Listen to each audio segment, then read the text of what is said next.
கடந்த வார இறுதியில் ஈரானின் 3 அணுசக்தி நிலையங்கள் மீது அமெரிக்க இராணுவம் நடத்திய தாக்குதல்கள் அந்நாட்டின் அணுசக்தி திட்டத்தின் முக்கிய கூறுகளை அழிக்கவில்லையாம். மாறாக ஈரானுக்கு சில மாதங்கள் வரையிலான பின்னடைவை மட்டுமே அவை ஏற்படுத்தியிருக்கலாம் என அதிர்ச்சி தகவல் வெளியாகியுள்ளது. போர் சேதம் மீதான அமெரிக்க உளவுத்துறையின் தொடக்கக்கட்ட மதிப்பீட்டில் அவ்விஷயம் தெரிவிக்கப்பட்டதாம். இந்த மதிப்பீடு அமெரிக்க தற்காப்பு அமைச்சான பென்டகனின் உளவுத்துறை பிரிவால் தயாரிக்கப்பட்டுள்ளதாக நம்பத்தகுந்த வட்டாரங்களை மேற்கோள் காட்டி CNN செய்தி வெளியிட்டுள்ளது. மதிப்பீட்டை நன்கு அறிந்தவர்களில் இருவர் ஈரானின் செறிவூட்டப்பட்ட யுரேனியத்தின் கையிருப்பு அழிக்கப்படவில்லை என்று கூறினர். மைய விலக்கு கருவிகள் பெரும்பாலும் அப்படியே உள்ளன என்று ஒருவர் சொன்னார்.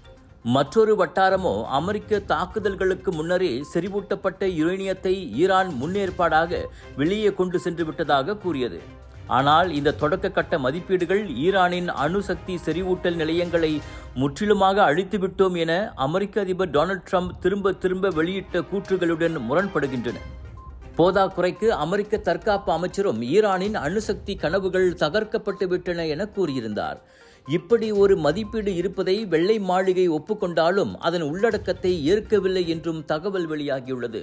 அணுசக்தி நிலையங்களை அழித்து விட்டோம் என ஊரறிய ட்ரம்ப் முழங்கிவிட்டதால் இப்போது அது நடக்கவில்லை என தெரிந்தால் அவமானமாகிவிடுமே என்ற கலக்கமே அதற்கு காரணமாம். ராஜயோகாவில் அனைத்து கங்கைகளிலிருந்தும் கும்பகோண மகாமகத்தின் புனிதமான லட்சுமி குபேர வாஸ்து தீர்த்தம், ராஜயோகாவின் தனித்துவ தரம் கொண்ட சுண்ணாம்பு, ராஜயோகாவின் இயற்கை வல்லமை கொண்ட சீயக்காய், இயற்கையான சந்தன கட்டைகளிலிருந்து நிறைவான வாசம் கொண்ட சந்தனம், தெய்வீக வழிபாட்டிற்கு ஹோம குச்சிகள் அனைத்தும் உங்கள் ராஜயோகாவில். இது ஒரு சிம்லா மார்க்கெட்டிங் வெளியீடு.